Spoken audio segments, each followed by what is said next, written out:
babengi biso nyonso yaka soki oza na moyen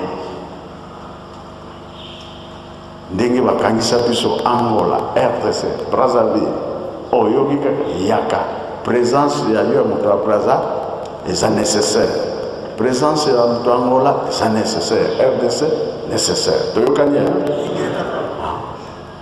jamais tokabola kuna mpe tovandaka kolobaka te ke ngaza congolais ya Brazza nga congolais kokabola te na lingomba frontière ezali te, frontière ezali mapota nyonso tozali kaka moto moko soki okaboli na miso ya Nzambe eza malamu te. Peut-être na liseki osakani na yo mais oyo asia motema anga na kaboli oza angolais anga na kaboli oza congolais ya Brazza Congo RDC non soki osali bongo obebisi pamba te les trois Congo ekotambusa Afrique mokili mobimba. Alors biso tolingi tosala mosala wana nde kolongisa biso mokili moko bongisa yango kimia tosengi entre le Congo, les Zaïre, l'Angola na mikili nyonso tolingi nde tozala na biso kimia, surtout biso bato tokumi tozalaki na biso esika moko me mongoni ayaka kokabola biso. Le Congo ezali Zaïre, Zaïre ezali Congo ezali Angola, Angola ezali Congo ezali Zaïre. Tika te okumisama na kolo mina seko na njutu pe na milimu na biso kimia na kati na Afrique mobimba, Europe, Amérique, Asie na Matei. Nous avons vu sa lumière, qu'il nous fasse vivre son bonheur. Vous avez toutes les chances. Mais tout d'abord, on peut vous nommer avec n'importe quel titre. Mais si vous ne vous connaissez pas qui êtes-vous, vraiment vous ne ferez rien. D'où est venu l'homme noir. N'oubliez pas ça. Peut-être tamar samukil mobisu ndenge Nzambe apesi luisu yango. Kasi pana tina l'orgueil il faut ngai. Mutu wana yete. Ye kuna yete il faut ngai kaka. Soko to sale ndenge wana nde ngai kaka moyen ezali te. To yiba malamu ete oyo mpe azali Nzambe lokola ngai moko. Soko to pesa na ndenge wana kilo antuka tata Nzambe na kolo Yesu numu santu akusepela biso. Sinon na tokusenga kimia na kati na mukili mwa biso. Na kati na Afrique mpasi zali. Na kati na Afrique mpasi zali. Pwana nini? Pwana bozangi loko wana. Toloki bokonjwa de kolodi bosote. Tokoluka kayango solo apamba tuni na banganga Nzambe ya ndenge na ndenge. Pas spécialiste batundi. Kasi pamba tete sito mesani kulata kabiloko ya bango banda tangwana tuzaleka bamumbu. To yibi na biso kotanga français kuluba minoko ndenge na ndenge wana to kadisi tokuki te eloko izangi biso totikali lelo yo yiki komi mingi kokabona pe komi mingi groupe boyokani ezali te bazo kobimisa makambo moko ezokoma ti kuna na gouvernement na l'état mingi basali mikanda ya mabe ke biso tozali contre mokonzi ya boka biso kuna l'état azali kaka l'état mobeko ya liboso ya lingomba tosa l'état aza liboso biso tolandi oyo likambo bakoko na biso bamonelaki pasi moto ya l'état soki omoni ye pesa respect po eza liloba ya 21 bukonzi ekozongela biso moko loposo mwindo amoni pasi mingi biso moko tokodirige likambo si emonani tokoki kozala contre l'état te vice gouverneur ye toyambi ye biso nyonso toza na esengo mpona nini l'état na biso tokoki kozala contre l'état te bango bazosala makambo wana baza bakimbangiste te me bango balobi baza bakimbangiste mpona nini likambo oza kosala oyo ezali contre Et l'accès que vous avez. Hein?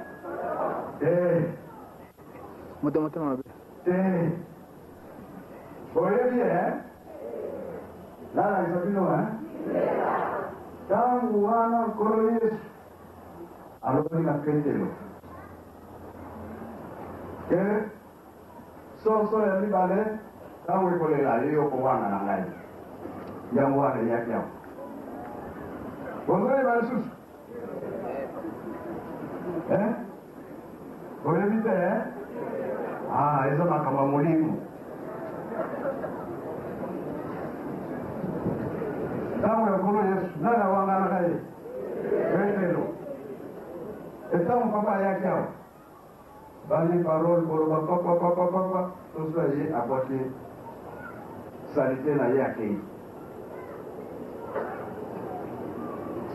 papa me dit oui vous avez colanda oh nous nous sommes d'accord ba kas posa na moyo qualité signori monanaka so na yake balami bale awala Brazzaville salamu kina boko yebo salamu rakata Brazzaville.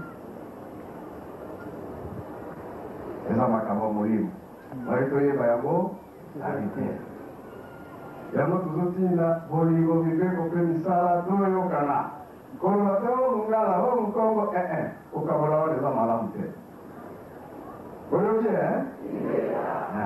surtout biso bakibangiste mbala ebele bakofu malongo aye asangisi bino yango omonaka papa samba na papa ekema bazalaka esika moko. Voilà un exemple. Direction la maison Awa. Et Seigneur, le corps de la maison Malomien qui était dans le plateau, même aux Aliwap, Talanga et Sotuwap, la base du Sonios Awa. Oh, il y a un yamoune, il y a un mot de ça. Puis la vérité, la commune, les gars, vous c'est le gagné, hein? Il y a un élément qui a très bien tant papa d'ailleurs pour y avoir. Et mon élève kuna na beaucoup. Et il comment on a sous un plateau de 15 ans. Beaucoup s'en année. Vous allez à 87. Vous êtes fait à la centenaire. Ou bien 89 à Kachikachua. La tata, la maman, surtout le coquille de l'eau comme sous-souté. Polingo. La paix. Donc, comme vous m'y baléwana. Tobe mango zela moko nzambe alingi asepelisa bana na ye yango toyoki na bible nyonso eza ya biso pesi biso alingi azongisa biso na esika wana yango toza kobondela makasi baproblème oyo toza nango esila kambo nyonso tobwanango na fleuve atindango wapi baosena abo aussi, si vous la communication, ça fait moins la paix, ça fait moins l'innocent. Amen. Car, moi, l'innocent.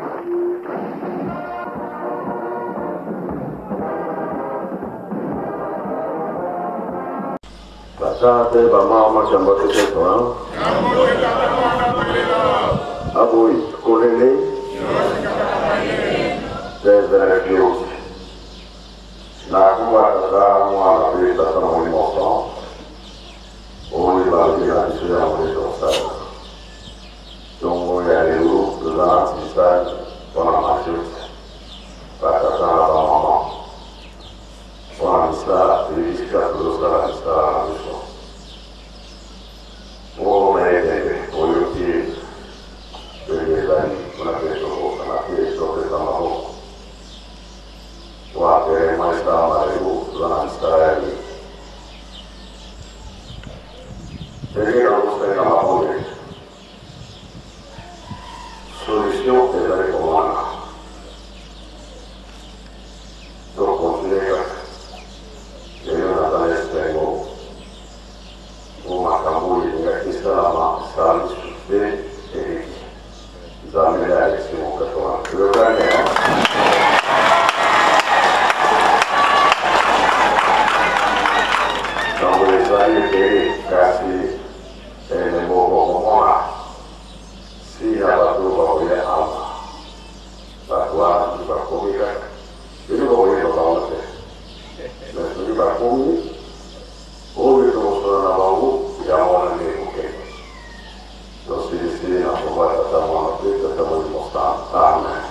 Amen.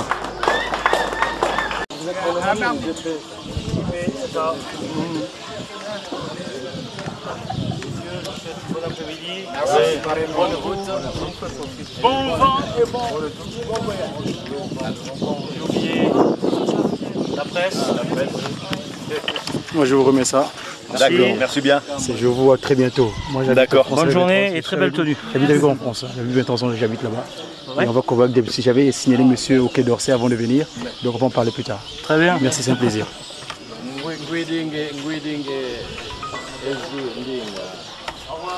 Au revoir. Salut. Merci.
Ambassadeur, il y a République française, AOA, la République démocratique du Congo. Programme Nabiso Ezali Boye. Son Excellence, Monsieur l'ambassadeur extraordinaire et plénipotentiaire de la République française, accrédité en République démocratique du Congo. Ambassade de France à Kinshasa, Messieurs les conseillers, aux révérends représentants légaux suppléants de l'Église kimbanguiste, distingués invités à vos titres et qualités, révérends pasteurs de l'Église kimbanguiste, chers frères et sœurs en Christ, Mesdames, Mesdemoiselles et Messieurs, en ces jours mémorables que nous marquons par une pierre blanche sur le chemin de l'histoire du kimbanguisme, nous avons le grand honneur de prendre la parole pour souhaiter, de la part de son éminence, Papa Simon Kimbangu Kiangani, chef spirituel et représentant légal de l'Église kimbanguiste, et de tous les kimbanguistes, la bienvenue à son Excellence, M. Alain Rémy, ambassadeur extraordinaire et plénipotentiaire de la République française, accrédité en République démocratique du Congo, et à toute sa suite. Pour la première fois, la ville sainte de Nkamba, Nouvelle-Jérusalem, siège international de l'Église kimbanguiste, est honorée par la visite de l'ambassadeur de la République française. Visite revêtue d'un cachet particulier du fait qu'elle a lieu durant l'année du centenaire de naissance de son éminence Dialungana Kiangani Salomon, deuxième chef spirituel et représentant légal de l'Église kimbanguiste et second fils de Papa Simon Kimbangu, fondateur de l'Église kimbanguiste, que nous célébrerons le 25 mai 2016. Les kimbanguistes sont heureux de recevoir cet illustre visiteur qui, malgré ses multiples préoccupations afférentes à ses très hautes fonctions et malgré l'état difficile de la route, plus particulièrement du tronçon carrossable de Mbanzangungu en Kamba, son Excellence, Monsieur l'ambassadeur, est venu sur cette colline sainte de Nkamba, jadis village natal de Papa Simon Kimbangu, l'envoyé spécial de notre Seigneur Jésus-Christ, pour y rencontrer son éminence Simon Kimbangu Kiangani, chef spirituel, représentant légal, et derrière lui, l'ensemble de fidèles kimbanguistes.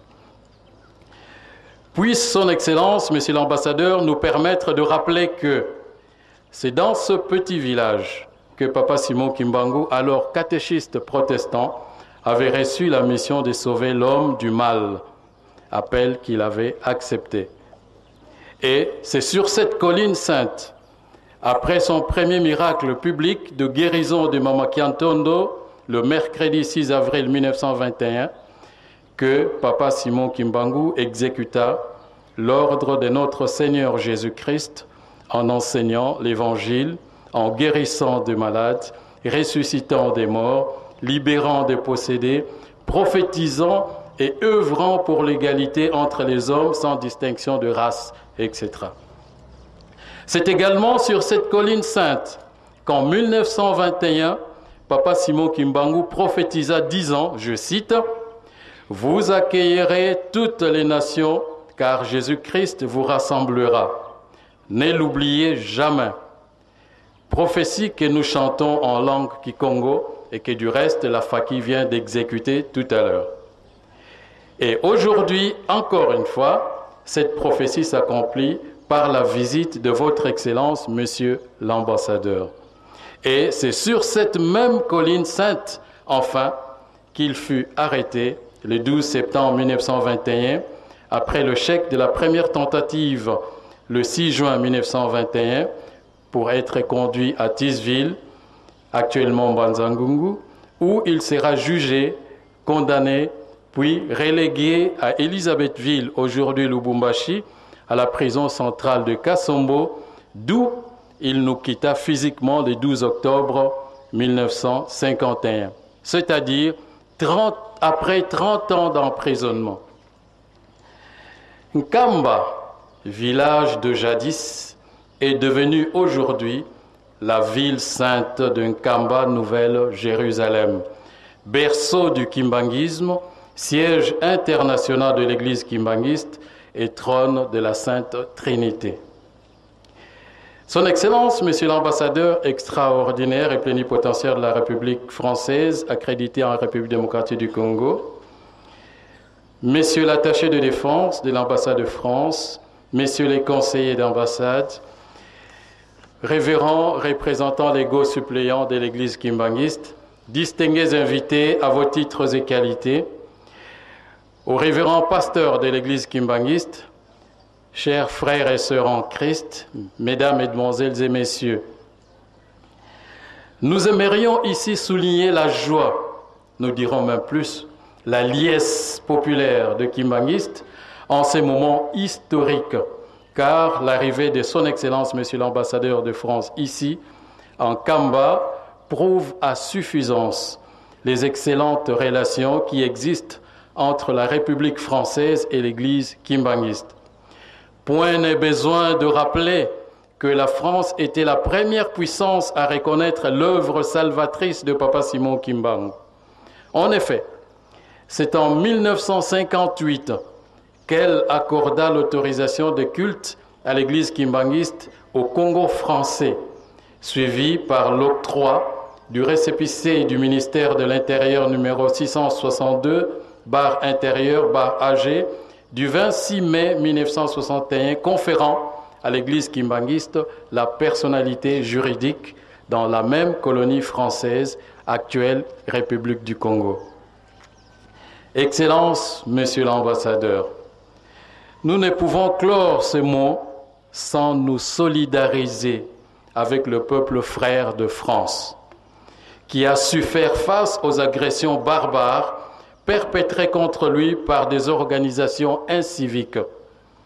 Nous saisissons également cette occasion pour remercier son Excellence Joseph Kabila Kabange, président de la République démocratique du Congo et chef de l'État, qui, par son courage, sa volonté, sa détermination et sa clairvoyance, a su procurer la paix à toute la République démocratique du Congo. Paix qui permet à tous de pouvoir circuler paisiblement sur toute l'étendue de la République.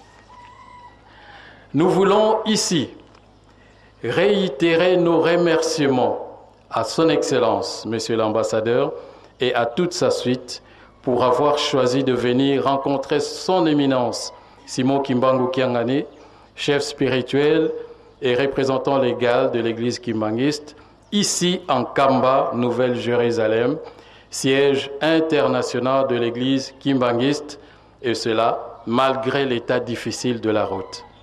Ainsi, tous les kimbanguistes rangés derrière sa divinité Simon Kimbangu Kiangani vous souhaitent la bienvenue. Vive la France! Vive le président François Hollande! Vive la République démocratique du Congo! Vive le président Joseph Kabila Kabange! Vive l'Église kimbanguiste! Papa Simon Kimbangu Kiangani, oyez! Papa Simon Kimbangu Kiangani, oyez! Papa Simon Kimbangu Kiangani, oyez!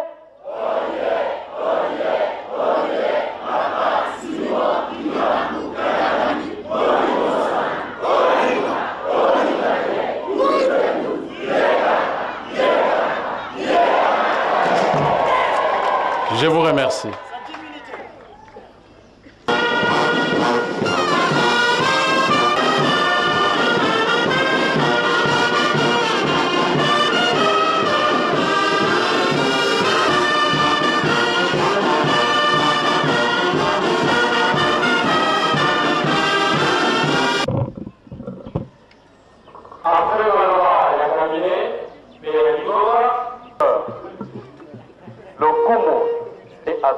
Ale, to bisna nzela pa ya jeteki basenga ba yema nzembo wa naye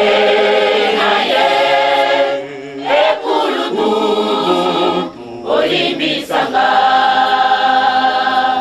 naye ekuludu olimbisanga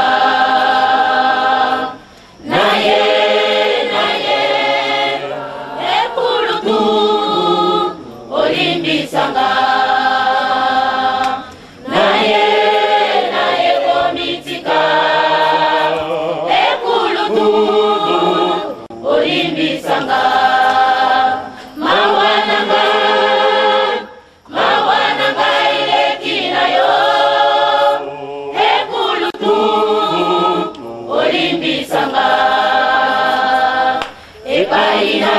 leki bisengo na bisengo awa yotikalaki kolela se kolela tala lipamboli ya moibe bonzi binzambi ekulutu olimbisanga limbisanga ekulutu olimbisanga ekulutu olimbisanga limbisanga ekulutu olimbisanga ekulutu olimbisanga mama na biso yende akosaki ngangoninga ekulutu olimbisanga nazwaki nyonso nakombo na yo moninga nanga ekulutu olimbisanga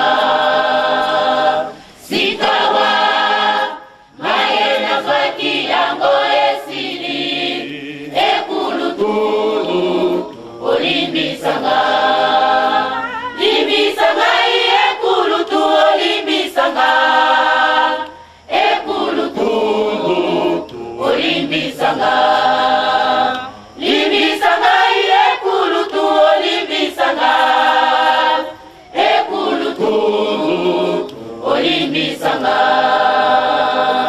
ngai yakobo najalise kolela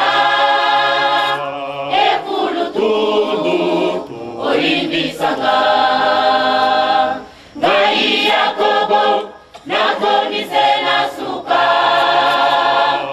ekulutu olimbisanga bonembo ya moibe bengi bizambi ekulutu olimbisanga limbisanga ekulutu olimbisanga ekulutu olimbisanga limbisanga ekulutu olimbisanga ekulutu olimbisanga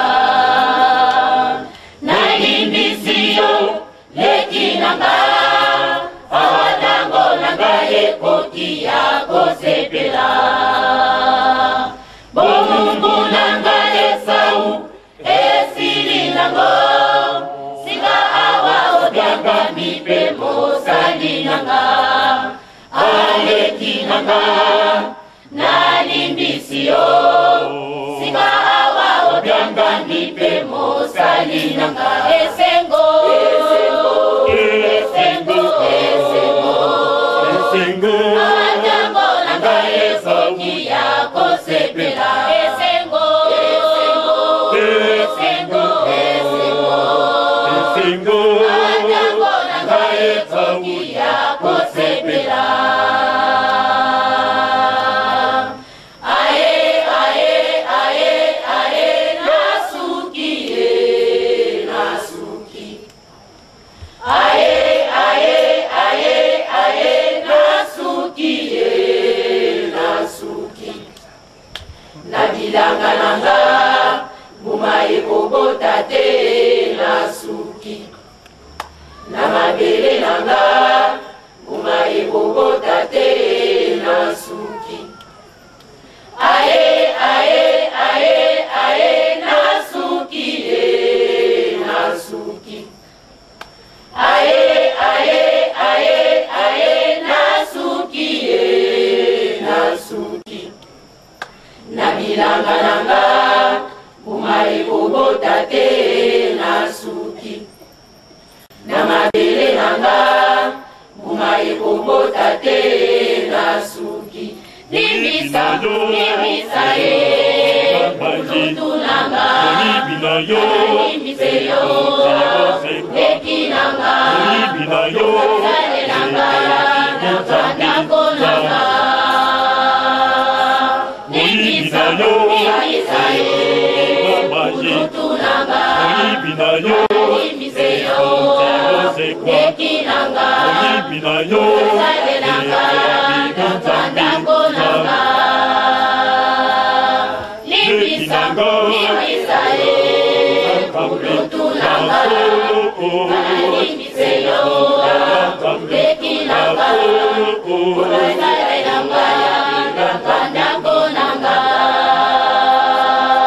Moyibi na yo ebengi bamaji Moyibi na yo eboti rozekwa Moyibi na yo eboti binzambi zambi Moyibi na yo ebengi bamaji Moyibi na yo eboti rozekwa Moyibi na yo eboti binzambi zambi Lekinanga ozongera Nzambe yasolo ozongera Nzambe yasolo ozongera Nzambe nayo Lekinanga ozongera Nzambe yasolo ozongera Nzambe yasolo ozongera Nzambe nayo Nimisayo Tulanga Nimisayo Nekilanga Salelanga Gazanda Kolanga Nimisayo Tulanga Nimisayo Nekilanga Salelanga Gazanda Kolanga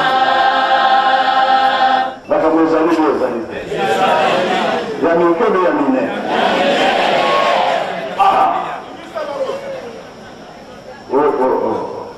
ezali to esawa alobi bomumu na ngai esili alobi te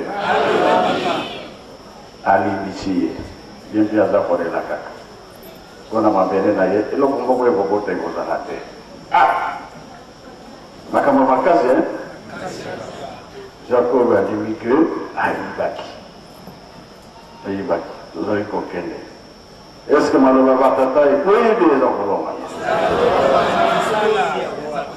alors tosengi koreki kaye soki alobi nini mpona abel andimi yango ke ye moto abomaki leki na ye alors tokomi na suka bagene totelema wete oyo nzambe abongisilaki biso ema. Monsieur le chef spirituel, respecté Papa Simon, je vous dis Papa Simon parce que je me sens déjà un petit peu chez moi. Très bien. C'est avec beaucoup de bonheur et en même temps un très grand respect que nous nous trouvons avec ma délégation chez vous, à Nkamba, dans la Nouvelle-Jérusalem. Ceci a été dit plusieurs fois, c'est vrai que le chemin pour y arriver n'est pas toujours facile, mais je dirais que c'est davantage une incitation à progresser qu'une envie de reculer qui vous saisit quand vous parcourez cette route. Et d'arriver ici, en arrivant ici, on découvre eh bien, qu'on a bien fait de progresser. Car quel accueil chaleureux, quel accueil simple en même temps, vous nous avez réservé. Et je dois dire que le ciel, votre éminence, le ciel s'est mis à partie.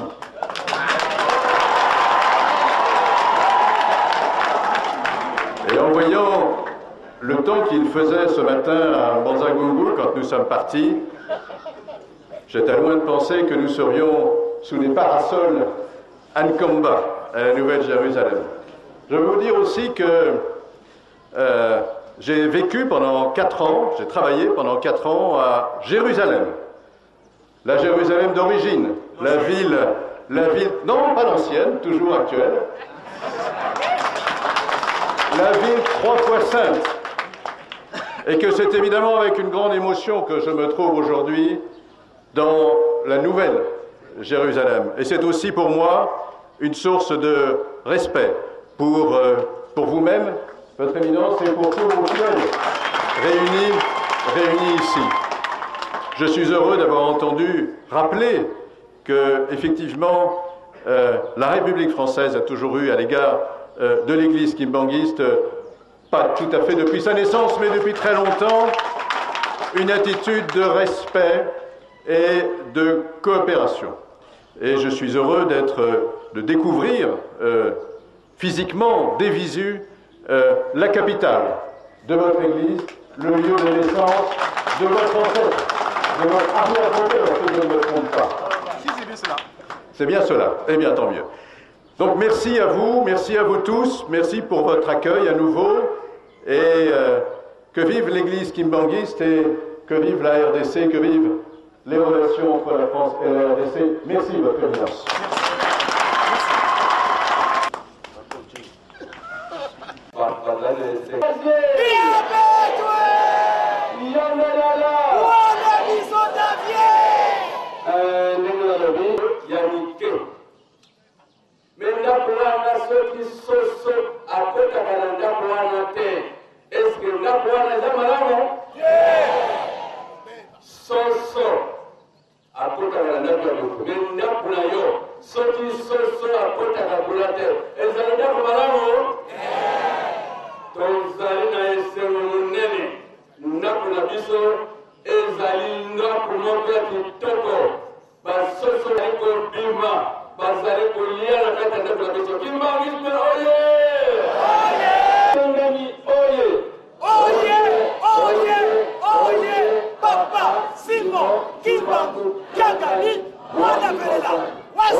promoteur à la fondation de Azalima.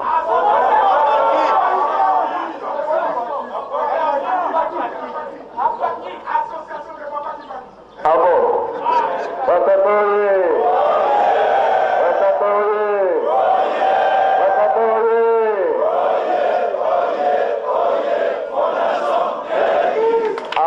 Fondation Azali. Na évité ce que ba soutien bazali awa. Ba maman ye. Ba maman ye. Ba maman ye.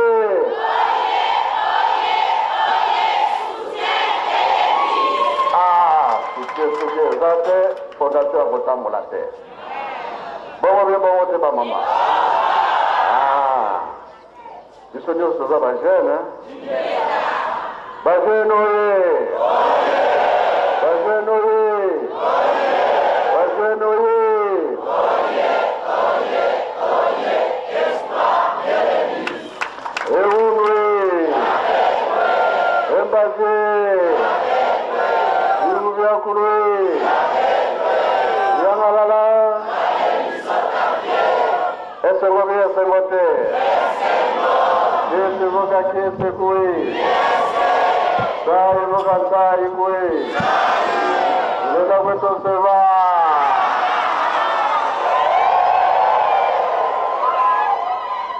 Voilà.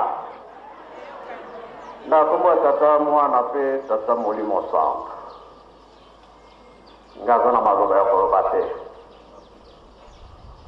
Pambate na lobaka na bino ke ye mutaza koya ye mutaza na maloba.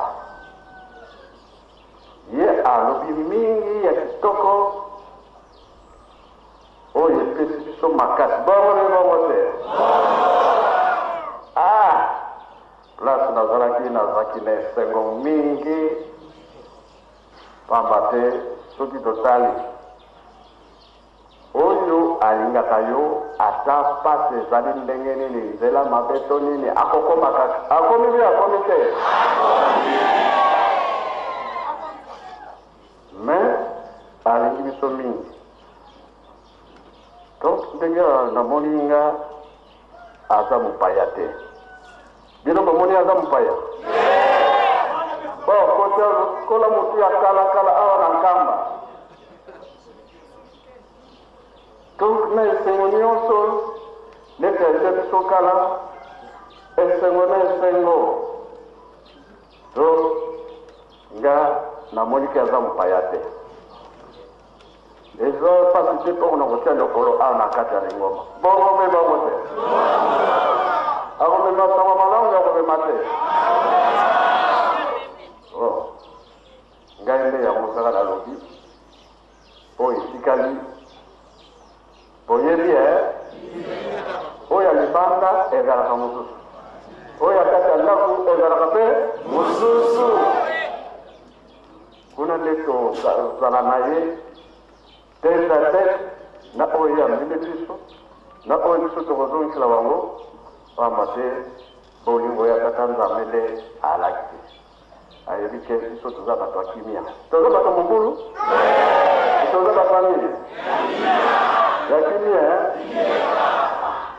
alors biso mpe tokotika bango te tokotika bango tata simoki mbangu ayaki mpona biso nyonso lokola toza bato ya kimia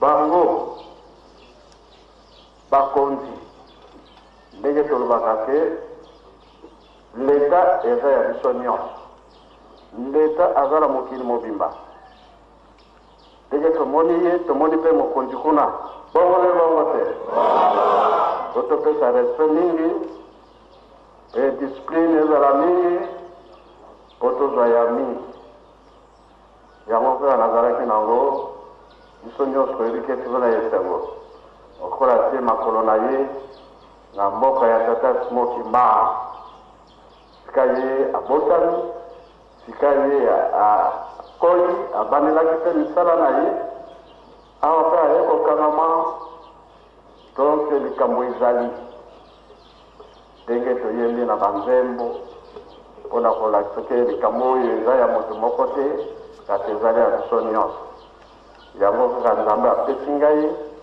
tobatela kaka bolingo mibeko na nini ye tokolonga mpe tolonga te kasi koya na ye eye kolakisa ke totonga Yelusalemi mbala nsima ntango akoya na nsima na ye bakozala ebele lelo tomoni soki misato soki minai kasi mikolo ekoya akozala ye moko tokolalisa oyo tokolalisa te lelo alali te mpo aye kotala na position tozalelaka awa me mikolo ekoya akolala lelo tokotika ye me kasi mbala nsima akolala mpo akovisite nkamba pamba te na ntango nkolo yesu bandaki mosala na ye asalisi moto ya malade akotinda ye wapi na mai eske atali mai atali te baplace eza ebele oyo tata simoto mbangu alakisaki miracle na ye ilfo akoma atala bisika wana me lelo te ayeba te ya solo na uti kuna yango topesi merci atata ambassadeur na oyo nyonso asaleli biso kokoma na ye na Yelusalemi akobima pamba na pambola akende nango ebele okendamu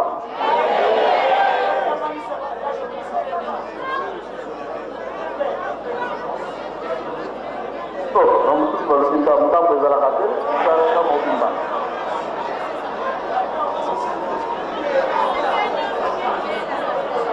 oyo eza ntango na biso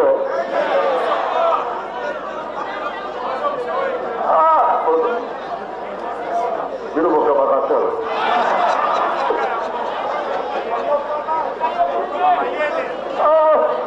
ezalaka te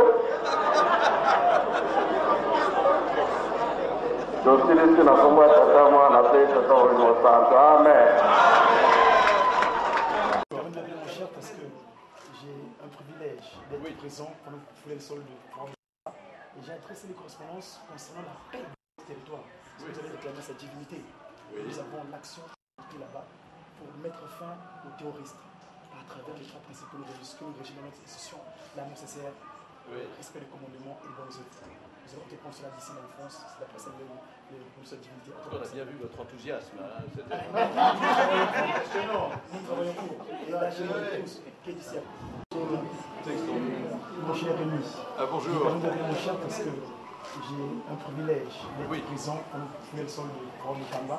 Et j'ai adressé là pour mettre fin aux terroristes à travers les trois principaux que le régime de notre institution, la nécessaire, respect du commandement et les bonnes œuvres. Nous avons des consciences ici en France, c'est la personne de sa divinité. On a bien vu votre enthousiasme. Impressionnant. Nous travaillons pour. Et là, j'ai tous qui est ici actuellement, d'ailleurs. Je suis marié ici. Sa divinité est ici pour le visa, afin que vous allez ouvrir.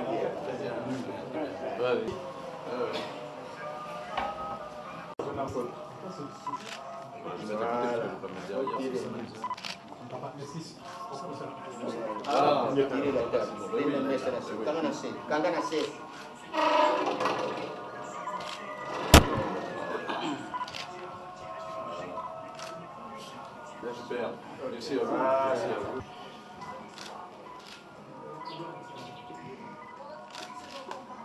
Allez, les deux cuisinières, venez vous asseoir à sol ici. Venez. Voilà. Mon collègue Amazon, il veut dire, mais voilà. Dégagez là. We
Wow.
Bye.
Kimbangisme oye!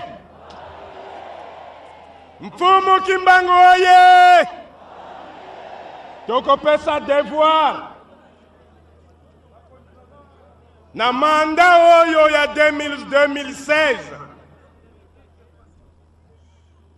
ya Kabila Kabange na manda na ye ya 2012-2016 Congo balobi na biso article soki 2 le Congo est laïque et Congo yebi nzambe te Congo yebi nzambe te epesi fete na bamaji nyonso ekota na mboka na biso Congo kasi Congo elobi article 207 Congo elobi ayebi kibokoko yango wana kibokoko lelo elobi eza kotelemisa mfumu Kimbangu badepute ya 2012-2016 bo déclaré Congo le Congo de Mfumu Kimbangu. Enlevez-nous cet article.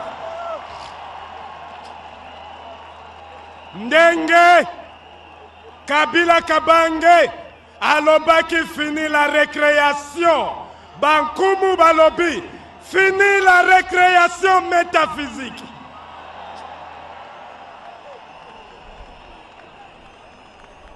Bamaginion